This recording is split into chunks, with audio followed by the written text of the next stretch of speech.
Welcome to the show. My name is Charlton with Big C. This is Charlton at Big C Sports, coming to you worldwide on the Big C Sports Network, on the #1 network in the United States of America. And Big C Sports has been voted the #1 sports show in the universe, according to Big C and them good old boys down south. I want to say bienvenidos to all of our listeners in Latin America, also across the pond, in London, England, as well as Paris, France. Of course, you good old boys in Canada. We love you in Africa, the Big C tribe.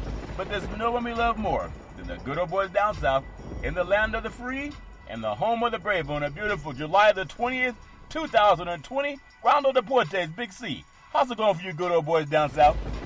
Well, Charlton, I think Mother Nature's a little bit confused down here in the south. I mean, it's been 92 degrees all day now. It's a thunder shower going on. And, wow. So it's confused just like the administration is. But I want to say thank you once again to our frontline healthcare workers, Charlton, in this rapid advance of the COVID-19 that's ripping the heart out of America right now. The nurses, the doctors, the first responders, Charlton, they're doing all that they can trying to stymie this horrific disease, Charlton, without any help from the administration. We want to give them all the help we can. I want to say today's show is sponsored by your Northern California Cadillac dealers, home of the all-new Cadillac Escalade, the standard of the world. And when you go by and test drive yours, tell them Charlton and Big C sent you, as well as a fleet of Cadillac cars. Also, all around the world, just say Google or Alexa, play Big C Sports Podcast. You will hear from our sponsors. You will hear welcome to the show. I will introduce Big C as the Mystic, and he'll do his thing from 3,000 miles away. And I really appreciate the way things are growing with Big C Sports. You can follow Big C Sports on Xfinity, Comcast TV, Roku TV, Apple TV, Amazon Fire TV, and a lot of smart TVs all over the universe. But you better have a smart TV or you'll be sitting there looking at a still picture. Man, I love taking that pause, Big C, but I'll never want to pause on the Veterans Crisis Hotline. They really are experienced at helping veterans and their loved ones get help. Big C, why is that so important to you? Charlton, during these horrific times and how our veterans are forgotten about on a daily basis, and some 22 of them a day are committing suicide in this country, Charlton. But if you think COVID-19 is running rampant through our veteran population here in America also, Charlton, and they're not giving any consideration through the media or the administration. So we need to do all we can to keep America aware of our great veterans and the time that they served and the sacrifices that they made in this country.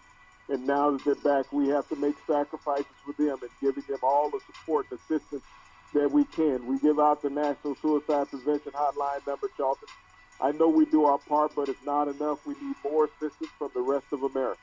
And we will do our part, Big C, 800-273-8255. That's 800-273-8255. Or you can text 838-255. That's 838-255. If you're online, simply go to veteranscrisisline.net. That's veteranscrisisline.net, and you can hopefully get some help. Really happy to be affiliated with Valley Homes Weekly TV on Dish TV, DirecTV, AT&T, Uverse, TV 53, home of the San Francisco Giants, and the Say Hey Kid. Just tell them Big C sent you. Our goal is simple: recruit 100 real estate brokers, put their property listings on TV, just like McDonald's does it. Car dealerships do it, and sports teams are starting to do it too. The Giants are at the A's tonight in front of no people, Big C, but it's all fair, love, and war. Just call 800-772-8624.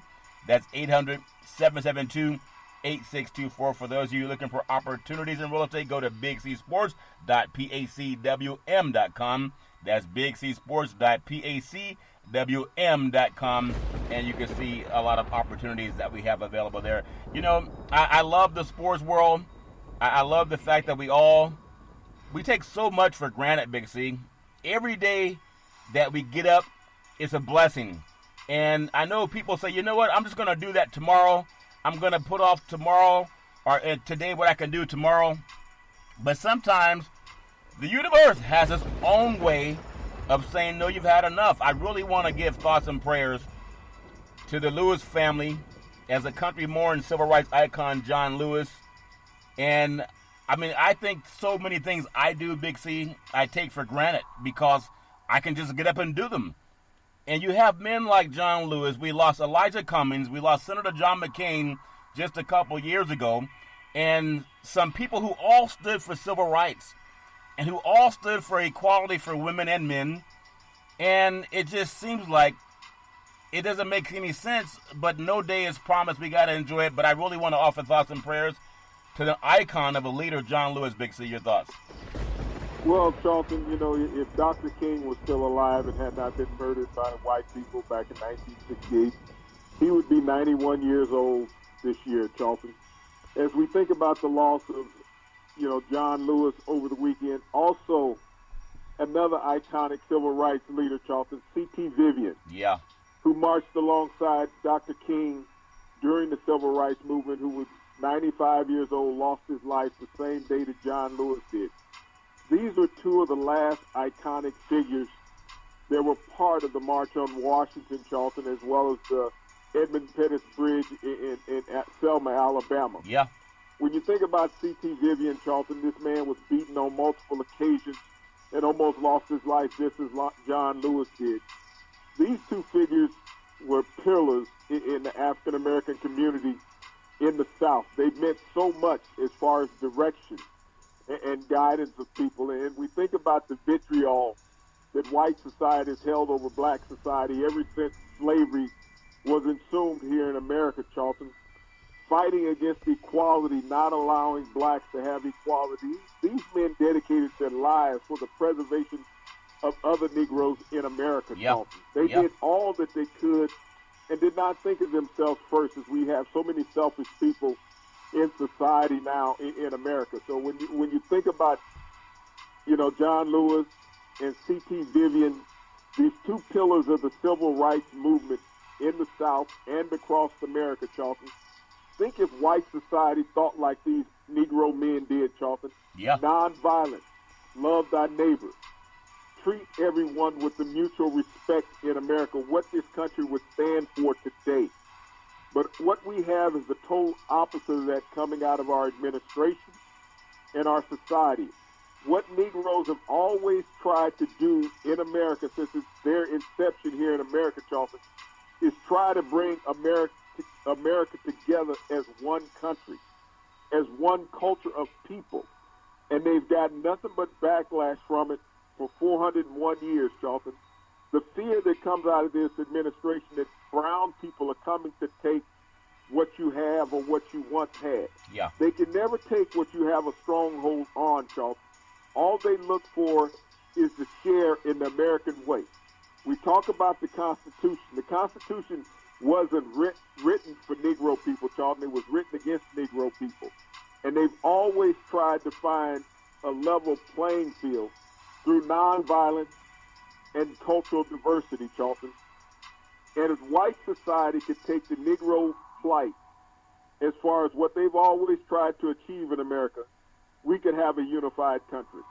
Yeah, it's amazing because it seems like in our world is so. I contrast John Lewis compared to what a lot of our primarily African Americans that are shown or given access to TV are doing. Imagine a man that's been fighting for his life over the last couple of months to guys who are willing to put their lives in danger for a game when he gave his whole life for social equality and justice. And, everybody has their own thoughts, but I oftentimes, as a young person, and I know people love sports and they love everything that it entails, but I would ask, why do good things happen to bad people, and why do bad things happen to good people?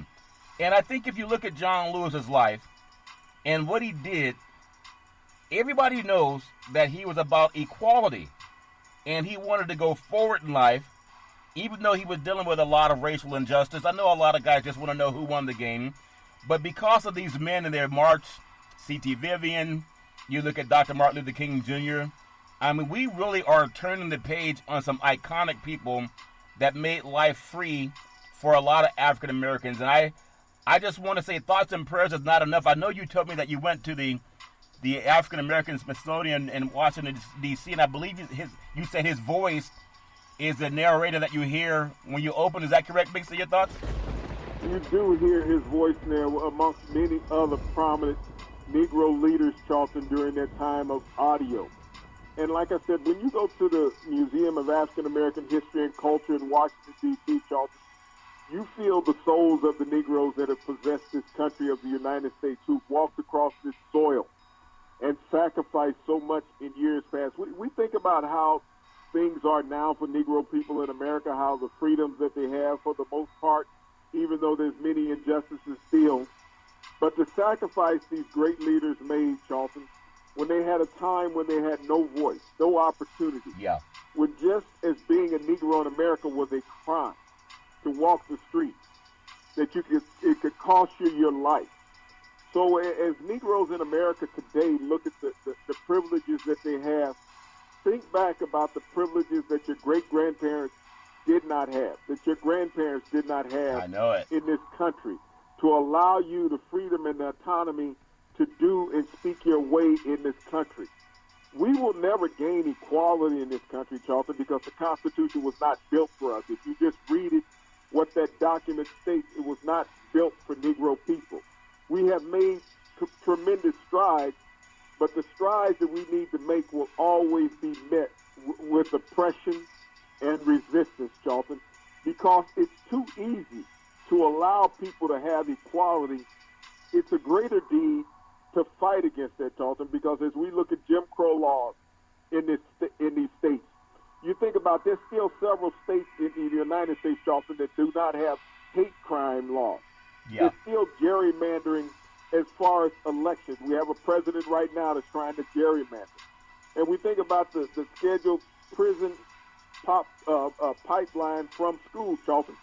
It's all set up to try to oppress and slow down the Negro progress in America.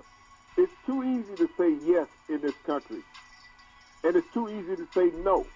But when people can tell you that somebody is taking what you had, and you got to understand you stole this country from the Native Americans, so it was never your country. It's what you put your marker on is what happened, Charlton, after you genocide people that was here. So we got to think about the atrocities that have occurred in this country and the people that we lost trying to remedy these atrocities, Charlton. The late C.T. Vivian, the Reverend C.T. Vivian, and John Lewis, two of the latest icons that are gone now, Charlton. I know we have Andrew Young that is still left. We have Jesse Jackson that is left. But when we talk about trailblazers, people that made inroads and made life better for Negroes in America, Charlton, we lost two of the best over the weekend. Really have, and it's like even asking God, why do bad things happen to good people? And why do some, good things happen to bad people? It doesn't make any sense. As the country mourned the loss of John Lewis, President Donald Trump spent the weekend conjuring up some scary images of who knows what his mind was thinking, invading the suburbs, which is where predominantly white Americans live, trying to appeal to white supporters, or at least his white supporters, in his latest attempt to lead a nation backward instead of embracing the march toward racial justice and equality, and that Lewis championed that, Big C. I think about all the things that I was told growing up and how you can be anything you want to be, but someone that knocked that door open to walk through it. And John Lewis was one of those individuals. If you think about the policies that Lewis fought for during his 33 years in Congress, the Voting Rights Act, when people said, get out and vote, it was Lewis who fought for the Voting Rights Act with so many other wonderful people, civil rights leaders.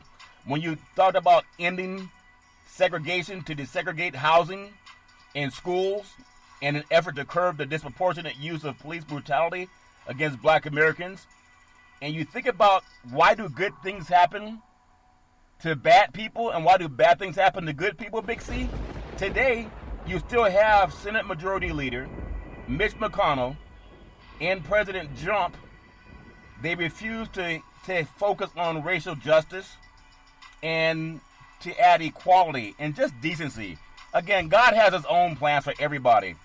But sometimes there's so many examples of how you can be a racist, xenophobic bigot, and you'll still get some people to vote for you. You can be a person that fights for liberty and injustice for all, and then you're gone. And that's why I don't want to take any day for granted. I just want to say thoughts and prayers. As many people that know about John Lewis and C.T. Vivian, it's just amazing how it just doesn't make any sense. But I know we're here to enjoy life. and give praise to God, if that makes sense to you, Big C. In closing, I just want to hope that the young men that are trying to play sports and you want to say Black Lives Matter, this man put his body behind his words. He didn't have a slogan on the back of his shirt. It was through his deeds. His deeds proved it. And whether we get legislation or not, Big C, after what happened to George Floyd, I know we do have the chance to vote coming up on November 3rd. And I hope that every decent person will decide what kind of world we want our family to live in. Big C, your thoughts? Well, Charleston, we do have a potential right to vote, but when you look at gerrymandering, the reduction of polling sites, Charleston, where you can vote at, this is systematic racism that's done in America. When you look at polling sites that are taken down, they're never taken down in predominantly white communities, Charleston. They're taken down in predominantly minority and brown communities. And when we look at voter obstruction that continuously occur, when you have governors that are in red states that are opposing the minority vote, Charleston, when you have a president saying that mail-in ballots are illegal and it will cause voter fraud. He votes by mail every year. Yeah. You know, when you look at this pandemic that's going on in America, Charleston, it's something that America should just open up mail-in voting, because you're forcing people to go and work in polling stations that are generally over 60 years of age. Yeah. You're forcing people to stand in line that are over 60 years of age in bad, inclement weather in most parts of the country, Charleston, during this voting time. And it's wrong. I mean, instead of opening up opportunities for people to vote, yeah, you know, if you're an opposing party, the least number of people and the more difficult you make it for them to vote, the better chance you have of winning. And the president even stated that if he lost, he don't know if he would, validate the election. He thinks there's bad things going on that nobody could vote him out of office. We as a people in America, if we're looking for equality, voting is what creates equality. Why do you gerrymander and oppress a minority people from voting, Charles? Yeah. No, it's so true, Big C. Despite some Republicans' praise on Saturday for John Lewis, a 17-term Democratic congressman from Georgia, McConnell refused to bring up a vote on legislation that would restore a key part of the Voting Rights Act that the Supreme Court struck down in 2013. Why does God allow bad things to happen to good people? Nobody really knows the answer to that. But it just doesn't make any sense. But I don't understand everything about life either. I just know that we got to go for it. And those who can vote, you still got to go for it. Don't give up. Don't ever give up. And again, thoughts and prayers of John Lewis and his family. Man, Big C, I just want to add on because, sometimes we drive down the road and it's easy to go out and get in your car, turn it on, and drive down the highway. Even just driving to the store to get groceries. We don't have to pave the road that we drive on. But as an African American man, I can barely recall in my lifetime where I saw the majority of white men or women advocating for black people. I've always heard the thoughts and prayers thing, and everybody be kind and friendly and do the best you can, and I like all people. I've heard those good things. But when someone was beaten over the head by law enforcement just for the right to vote, and I ask any Caucasian person in the universe listening, imagine when you go up to vote and somebody hits you over the head with a billy club just because you want to exercise your right to vote. And that doesn't make you curl your head between your tails and stay in the house. Lewis went through that. Dr. King went through that. Vivian went through that. They all went through that, Big C. So no matter what we accomplish to this day, nobody's hitting us over the head. Nobody's taking a billy club. No one's spraying me down with a water hose. We still have some residue of racism. But when people see that Black Lives Matter, and there's that senator that owns the Atlanta Dream, and she says she doesn't believe in Black Lives Matter, every single thing that John Lewis went through was about lives mattering, Black Lives mattering, because they had to push the door, Big C. And so I'm really disheartened because it feels like God, Why do bad things happen to good people? There's so many people that are not deserving of a good life, and God knows who they are. So why do they get to keep deciding who can vote and who can't vote? It really bugs me. And instead of saying, oh, well, God will take care of things, it's really disappointing. Like, how in the world does life reward knuckleheads and evil people and decent people are gone? It's just a thought, Big C, your thoughts. Well, Charlton, there's more than a residue of racism in America. Racism is what you blatantly see every day, what you're trying to recognize. The things that you don't recognize that are racism, Charlton, when you think about the racial epithets and jokes that go on every day in America, when you think about the gerrymandering of districts, Charlton, to eliminate votes, when you think about the systematic cuts in education, Charlton, when you think about redlining, all of these things are racism. I mean, there's dozens of things that are racism. People want to think of what they can see and identify the Ku Klux Klan and the neo-Nazis and things of that nature, but racism is very complex. It's like putting together a souffle, Charlton. You got to get all the ingredients right at the right time. So as you think about thinking that racism doesn't exist in America, all you have to do is walk out on the street and wonder why you don't get the same treatment as the guy who has a fair complected skin, Charlton. That's racism every day in America. We deal with it, and we don't want to recognize it. We don't want to call it out because you just don't want to bring attention to yourself. But you can't help but live in racism. If we didn't have racism in America, Charlton, think about the equality that you would have. I mean, you walk into a store, and you're always watched as a Negro in America. As a child, as an adult, the security in the store is watching you because you've been labeled. You're pulled over by the police, Charlton. That's racism because you fit the description. You know, that's racism, systematic racism in America every day. So to think that racism doesn't exist, that it's going away, Charlton, white society would have to go away for racism to go away. All you have to do, and when you think about Martin Luther King, when Dr. King lost his life, Charlton, Dr. King had got poor white people to sit down and understand that they were no better off than the Negro in America at the time, Charlton. That's what cost him his life more than anything else. Wasn't that he was looking for equal rights and voting and all that. Is that he got white people to come to the table and understand that their life was no better off than the Negro life, Charlton, that they were poor, they were destitute, and they were on the outside. And once mainstream white society saw he was doing that, he became too much of a threat. That's the reason why he was the greatest threat against society in America because of that. He got people to understand equality. White society does not want equality in America, Charlton. They think because slavery ended and then all of a sudden you got the NBA together, you had Magic Johnson and Larry Bird and a friendly rivalry, that everything was all over, that everything was great between the races. No, it's not. Never will be, Charlton. As much as we strive, we will always have oppression against us. Well, that may be true, but I think more like John Lewis and more like Dr. King. Even though those things you lamented have been true, if they let that define who they were, we never would have known who they are, Big C. We never would have known them because they would have said, you know what? Racism's not going to let me succeed, so let me just not try.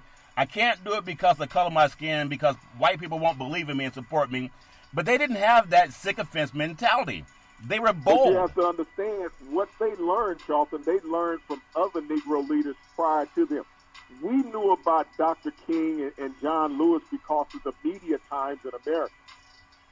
There's, I'm trying to remember her name, Fannie Mae, and when Lyndon Johnson was accepting, when he was doing a speech, he cut her off, the news outlet. She was probably the most influential black speaker of the early 60s. And there's been many, Charlton, they just never had access to the airways. When you think about black leadership ever since slavery has ended, we've had it. We just happen to have Dr. King, John Lewis, and that group of other C.T. Vivian when the media was there. Don't think that they learned this by themselves. They learned from others before them that led a path before them. So they were riding on the coattails of many other black leaders who had sacrificed their lives, Charlton, for the greater good of the Negro culture in America. So, I mean, each era has those guys that are there.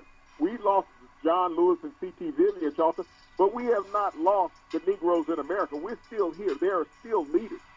It's just a matter of who the media wants you to recognize and oppress you from. And that may be true, but something, and everybody has their own opinion. Those men did not have a macabre way of looking at life, Big C.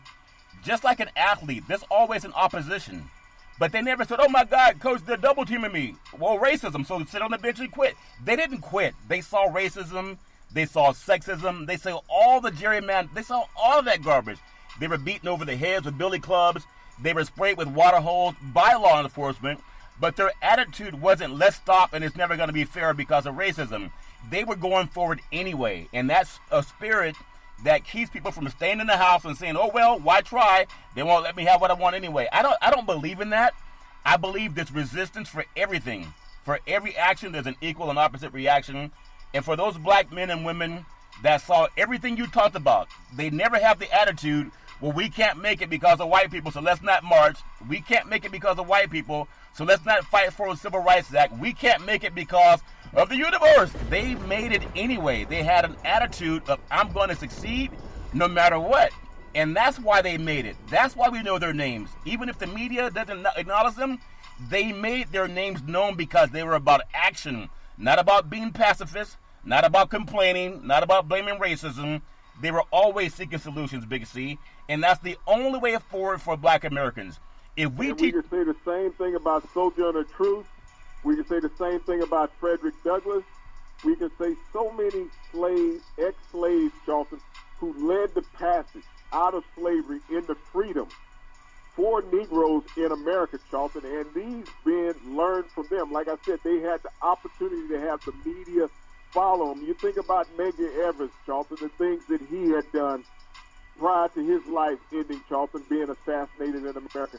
There's been a plethora of black leaders. Thurgood Marshall, with the inroads that he made, becoming the first black Supreme Court justice, Charlton. Yeah. All these men that we talk about now in modern times learned from black men, Charlton, when they did not have the opportunity to be on television, to be on radio, that they didn't have that nationwide audience.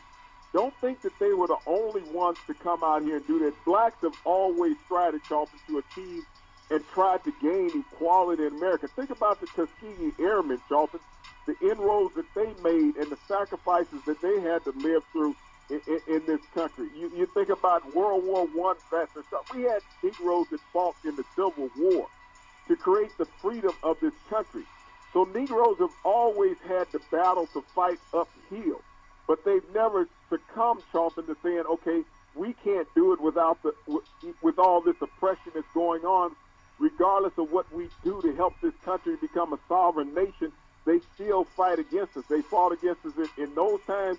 They fought against us in King's times, Charlton, and they still fight against us today. You think about it, it's been 54 days since George Floyd's murder in Minneapolis, and the marches are still going on in this country, Charlton, by Negroes and by whites.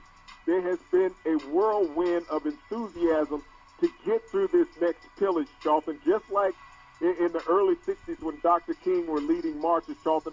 We're still doing that in America, and we still fight against oppression from the establishment in doing that, a cultural fight that we are still trying to overcome, that is not going to go away. They thought it would only be a week or two long, Charlton. It's been 54 days long.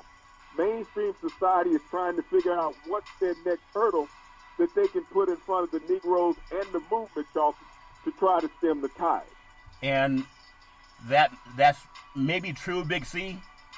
But what I want to make sure, at least from my point of view, and everybody has their own point of view before the Big C pause, I think it is a mistake.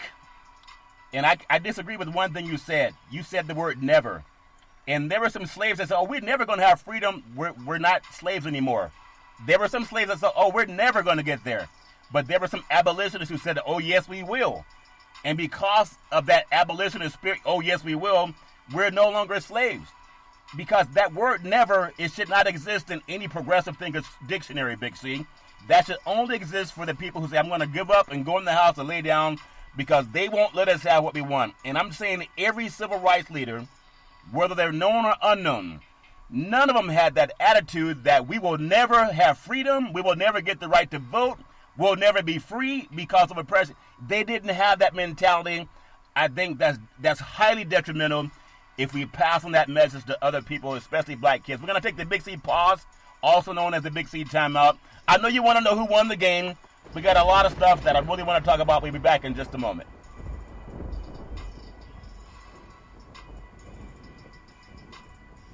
All right, we are back from the Big C timeout, also known as the Big C pause. You can follow Big C Sports 24 hours a day, 7 days a week on the #1 podcast network in the universe, iHeartRadio podcast. You can follow Big C Sports on Apple Podcasts. You can follow Big C Sports on Google Podcasts.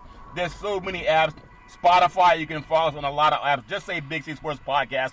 And we're bound to pop up someplace, Big C. I really appreciate the way things are growing with Big C Sports. I know when I read so much about what Dr. King did, W.E.B. Du Bois, Thurgood Marshall, just reading about those great iconic figures, Big C, even Frederick Douglass helping draft the Emancipation Proclamation. There are two kind of people, to be simplistic. Those who say, oh, we'll never have what we want. You're never going to make it. There are guys that know playing sports, and there are people that told them, oh, you're never going to make it. You're not good enough. You're not big enough. You're not fast enough. They're not going to let you. And some of those men and women make it anyway. So there's a lot of black Americans that have that belief that we can overcome and that we will. It's a daily process. But to never have that defeated attitude that we will never get there because of racism, that just does not exist in the mind of achievers, Big C. Your thoughts? Well, my understanding, Charlton, is what makes white society fight so hard to keep Negroes from having equality. Good versus evil? Not saying that you'll never make it, not saying that you don't never have an opportunity, but why is this such an offensive measure, Charlton, to stop Negroes from gaining equality, to stop Negroes from voting, to stop Negroes from getting proper loans from housing, Charlton, to stop Negroes from getting proper nutrition, to stop Negroes from getting proper health care, Charlton? We have made tremendous strides since slavery, Charlton, since arriving in this country. Yeah. But that hill is still so hard to climb. What makes it so prescient that white society want to keep Negroes oppressed? That's the thing that I'm trying to understand. What's in it for white people to keep Negroes oppressed when you always say the Constitution provides for this and provides for that? Why does the Negro always end up in court fighting for rights just to have an opportunity to live in this country? I think the person that can say that, Big C, is not being fair to the abolitionists who were white. And when you stand up and say to an abolitionist or to someone who fights for civil rights that is white, and you say to that white person, why are you against me? They're saying, can you see?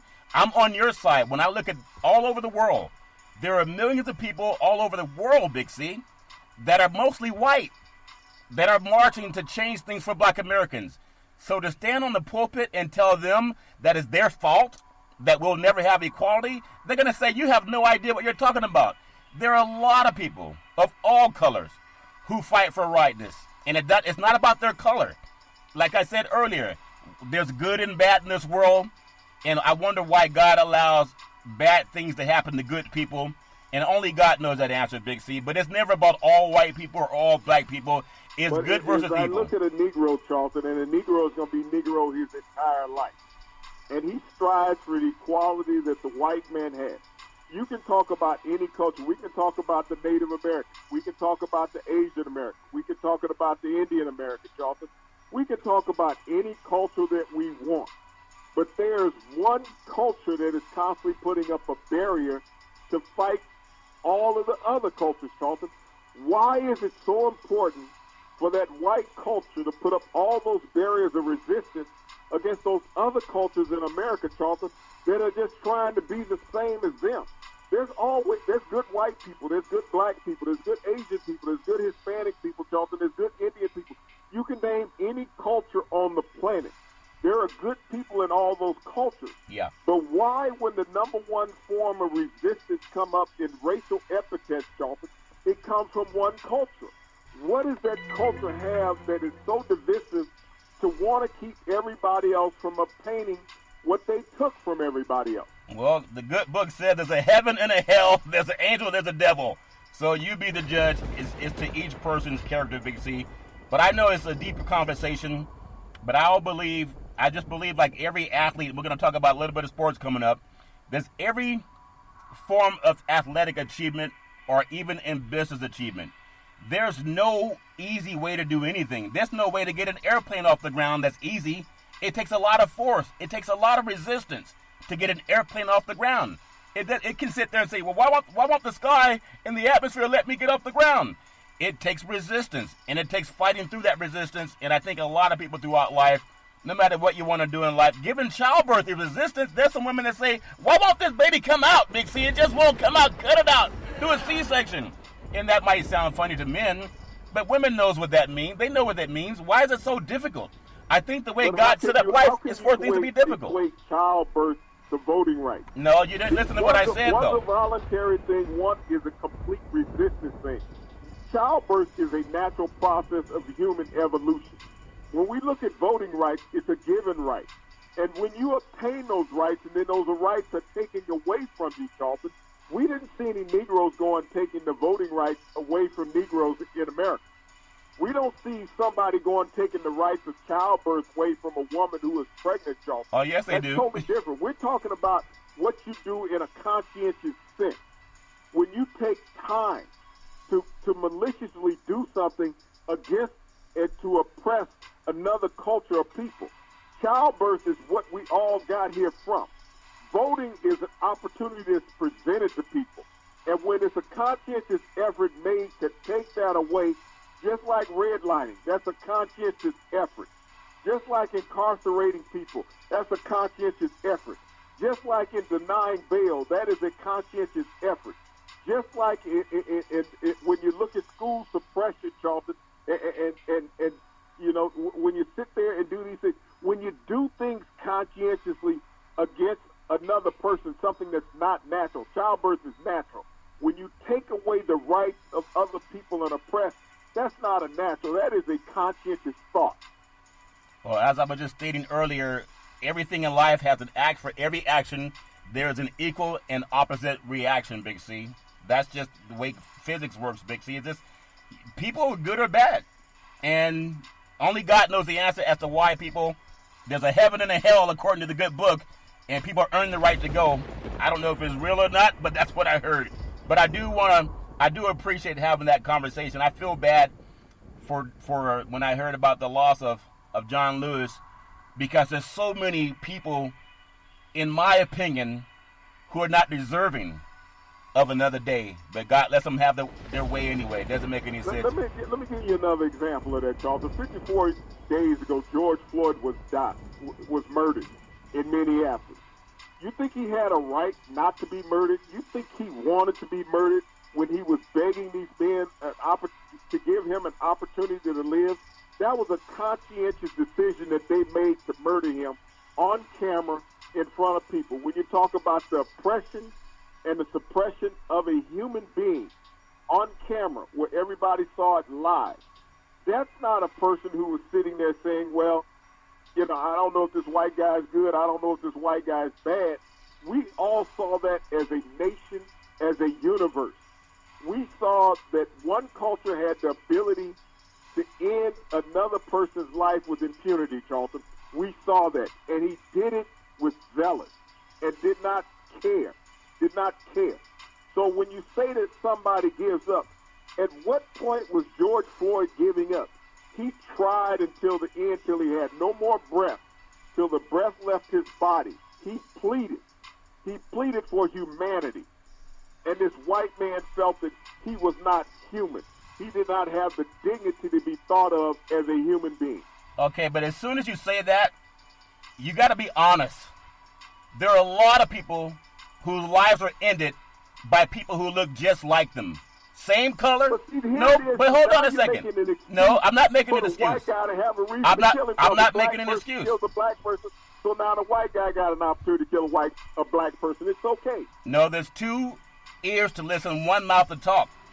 If you're going to keep beating up that story about one individual, you got to go to every African-American parent and tell them that it's a white person's fault when their life comes to an end by somebody who looks just like them.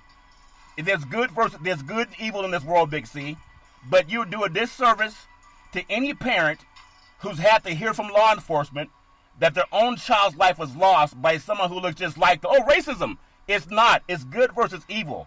And we can't not do that to other people because not everybody's bad based on their skin color. All you have to do is get rid of the Second Amendment of the Constitution. That has the nothing right to do bear with arms. Make everybody who bears an arm a criminal. Australia doesn't have this carry law, Charlton.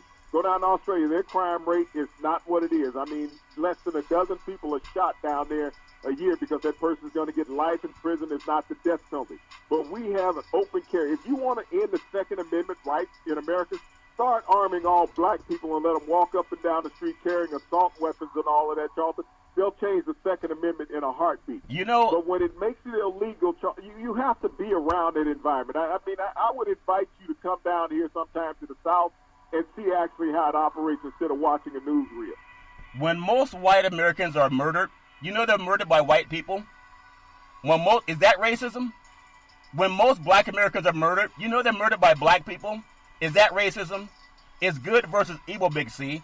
And we get it twisted when we start making it about somebody's color instead of about somebody's spirit. That's just my opinion, but everybody has their own right. When those white people, the majority of them are murdered by a white person, they have a legal gun, Charlton, a legal registered gun.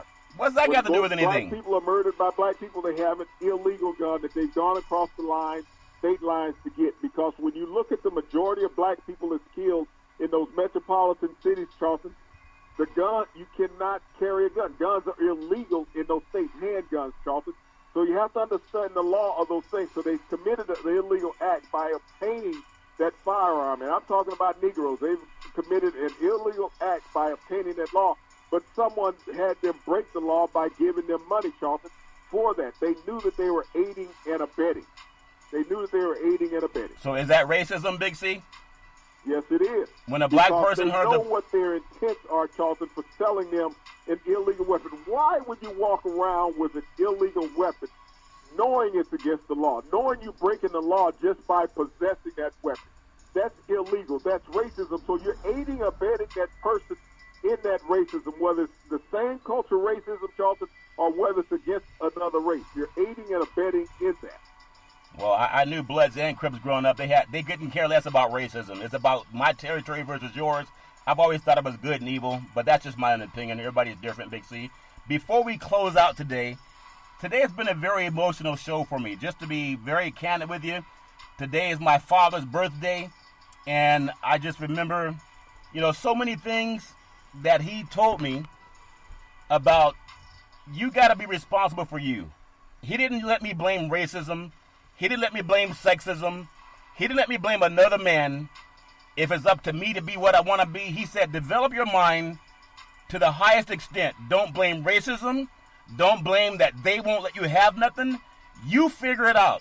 You're smart, you're intelligent, you're hardworking, but don't make excuses. And he grew up in Jim Crow, and he didn't make excuses. So I don't make excuses for anybody that's good and bad in the world. That's just my opinion, Big C. But before we close out, there's a lot of things that I even think about what my father told me that John Lewis talked about. They still fought for what they could be. They didn't stand in the mirror saying, I can't do nothing, I can't be anything, they won't let me have it, racism. They were not that kind of blood. They were more about, I'm a godly person, I can be what I want to be. Of course there's resistance. Life has resistance. Breathing has resistance. You don't believe that? Try holding your breath for 5 minutes. You're going to resist not breathing anymore. Life is about that. But that's my opinion, and everybody has a right to their own opinion. I do want to say some of the resistance has stopped today because the NFL owners, Big C, they've had months to figure out what the protocol for safety should be in training camp. And this is not like the NBA where it popped up during the season, but do the owners really care about the safety of players and their resistant science, Big C? Your thoughts? Well, Charlton, they've resisted science for a long time. They finally came to an agreement late this afternoon that they would provide testing every other day in the NFL once they go to training camp. Two teams reported to training camp today with their rookies, Charlton, the Baltimore Ravens and the Kansas City Chiefs. Yeah. So their rookies reported today. So officially NFL training camp have started. They tested the players. They sent them back home. They'll bring them back in 48 hours depending on the test. But as you look at this and the NFL owners, none of those owners are going to be attending training camp, Charlton.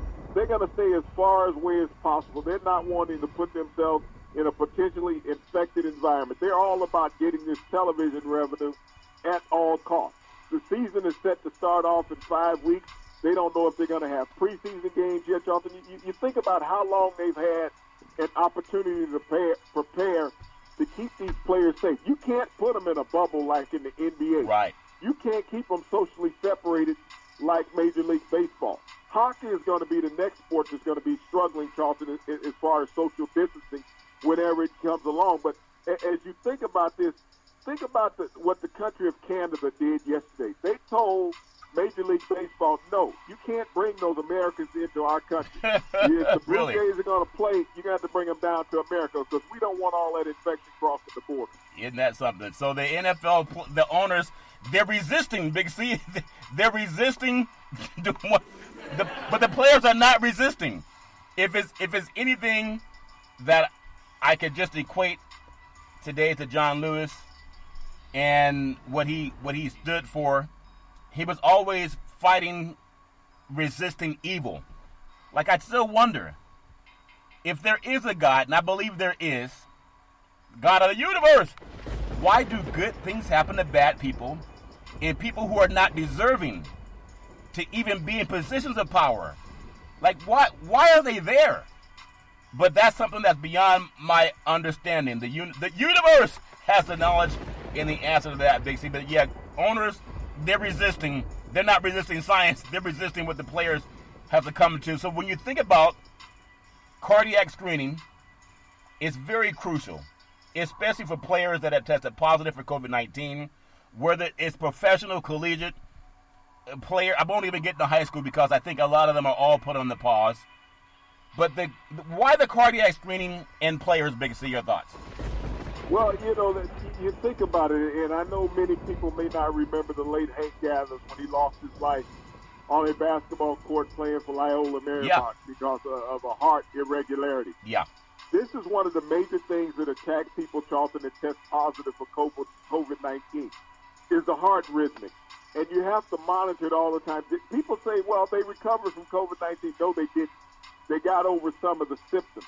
But COVID-19 potentially can be lifelong, lasting symptoms, Charlton, in an individual. And you have to understand, it attacks the respiratory system. Right. It is what it attacks. So as people have a hard time keeping their stamina, Charlton, getting that influx of air to stay in their lungs and all, Charlton. And this is the reason why people get on respirators, because they lung infections, they can't keep lung capacity up, Charlton. These are the studies that the NFL and collegiate football and basketball and NBA have not done extensive studies on, Charlton. Yeah. So these are the things that need to be regulated. There needs to be heart monitors on all of the players, Charlton, on a daily basis. Yeah.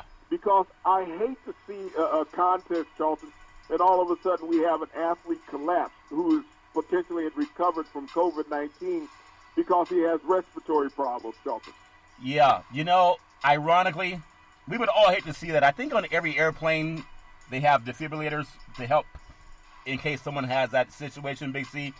In the NBA, Mike D'Antoni, Big C, the Houston Rockets, Russell Westbrook, I believe he joined the Rockets today in Orlando, where COVID's spiking.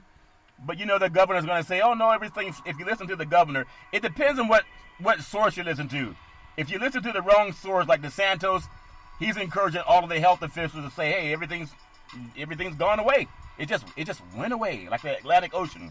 But Houston Rockets guard, Russell Westbrook, he traveled to Orlando. He refused to resist the science, and he went to Orlando for the bubble, Big C. He's going to join the team at Walt Disney World, and I believe he has to be quarantined for 2 days and have 2 negative COVID-19 tests. Now, you and I opened the show talking about something that's very, very touching to me, and I know it's touching to you. It's about the progress of black men in this country and those who are giants, those who are the gladiators, those men of faith and persistence, and God bless them, and then call them home while men who are less deserving are still here. But why is Russell Westbrook going to where science says it's so precarious you got to be in a bubble tested every day, Big C? Your thoughts? Well, Charlton, he's like many other men in the NBA. He's doing it for multiple reasons. He's doing it for financial gain, which is number one. Not only is he playing, but Charlton, he's advancing his clothing line. That's part of what he's pushing on the NBA as far as wearing pregame and halftime is his clothing line. He's brought a couple of promotions to the NBA that he's looking to get them to accept. But as we look at these athletes, Charlton, and the potential health risks that they take and that they're potentially incurring by participating in these sports, where do you draw the line with them? I mean, when you come to a point to say enough is enough. We've talked about they all want the one golden chalice, that ring. You got 22 what a ring competing for a ring. Yeah. And the health, you got to look at the owners. Don't they understand the health risk? Don't put it just all on the players. What about the owners? What about the media outlets? Are they not recognizing the health risks that they're putting these players in? We keep saying that the players need to know everything. Yeah. There's doctors that are not looking at the science. All these teams employ several doctors, Charlton. Aren't they looking at the science?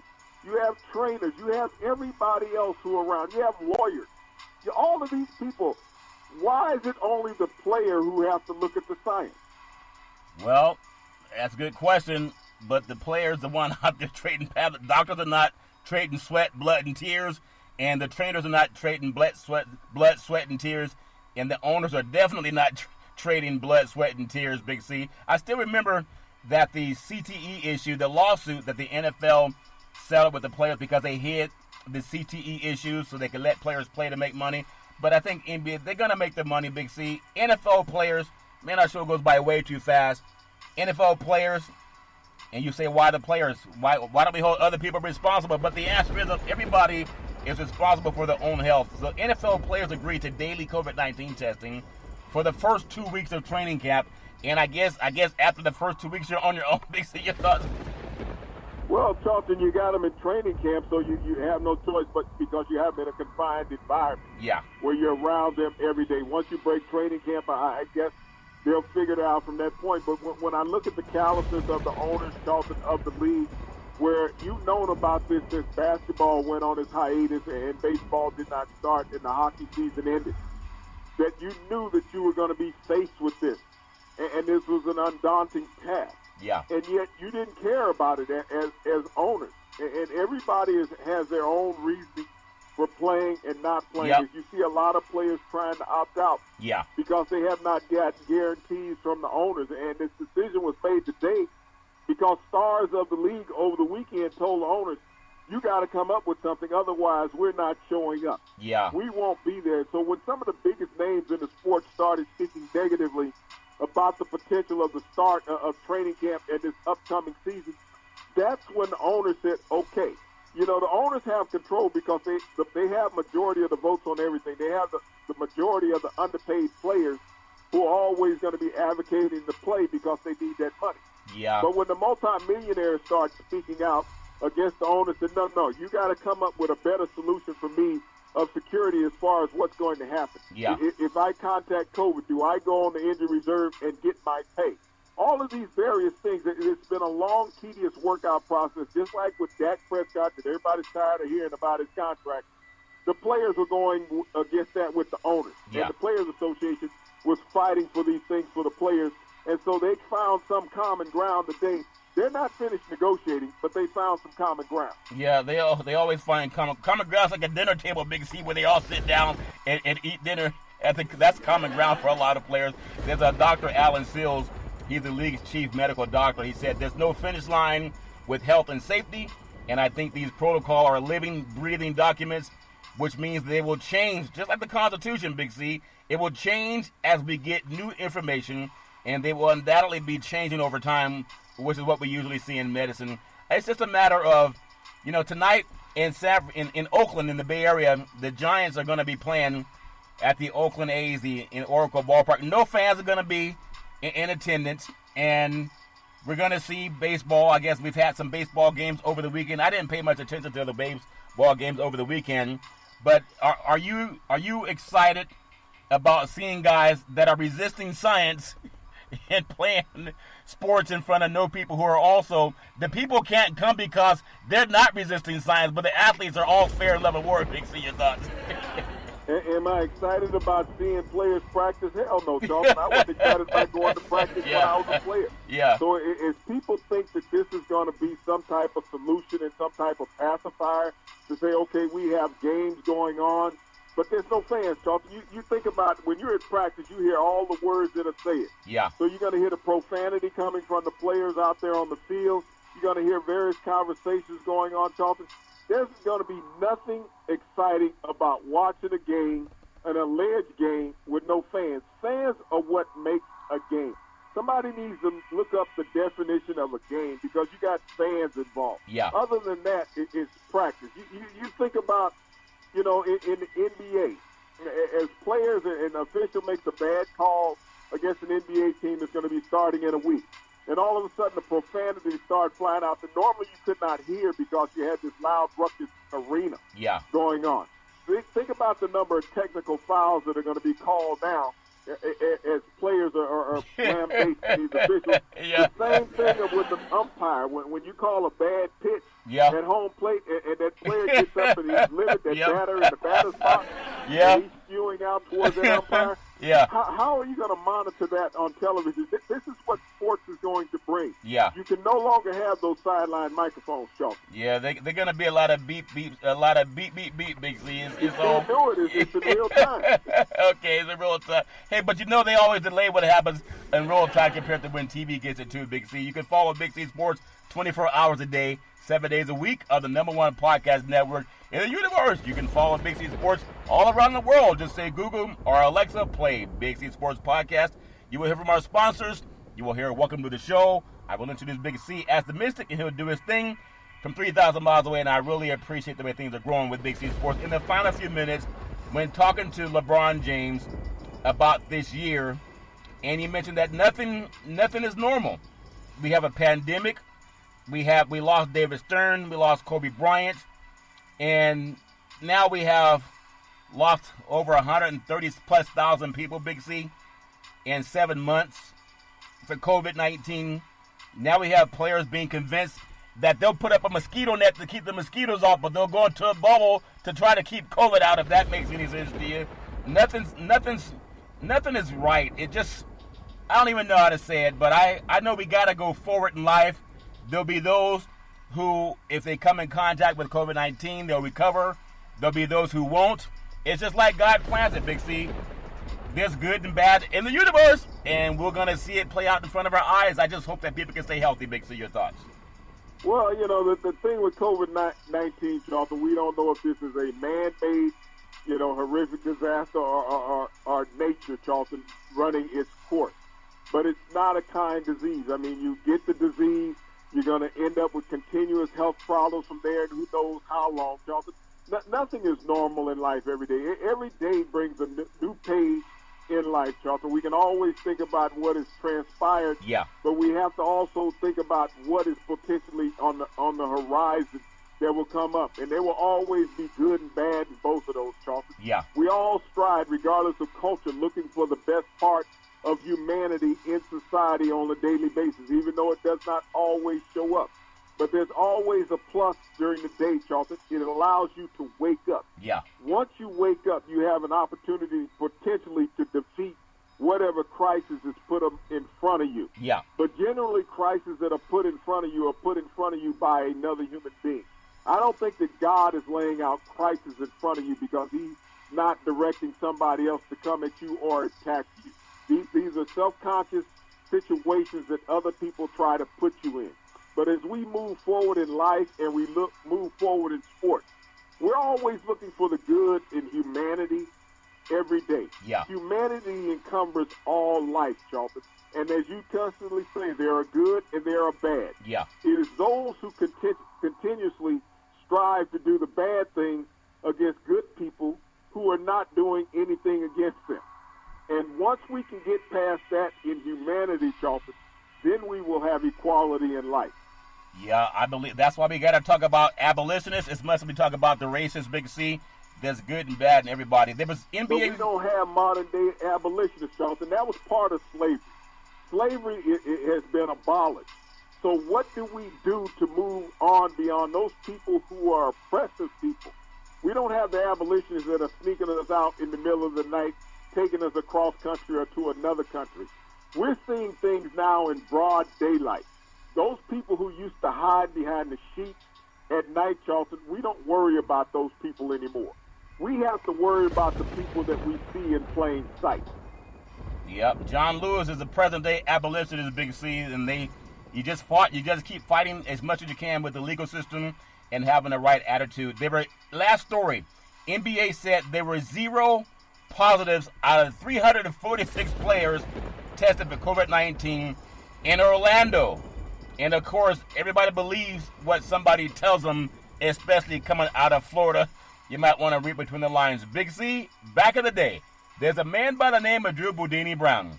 He was known as Muhammad Ali's right-hand man, and he would always tell Ali, with all you got to use, how can you lose? Rumble, young man, rumble. Big C, what are you looking forward to in the sports universe? Well, Charlton, as everybody's getting all excited about sports, I know the state of California today stated that there would be no fall sports for high school athletes, which is going to be a huge depressing thing that occurs in that state, Charlton, and I expect it to span across the rest of the United States. And once again, I want to say thank you to our frontline healthcare workers for all that you do for all of America every day, nurses, doctors, first responders. I know that it's a daily struggle with this spike in COVID-19, not even a spike, it's a wildfire.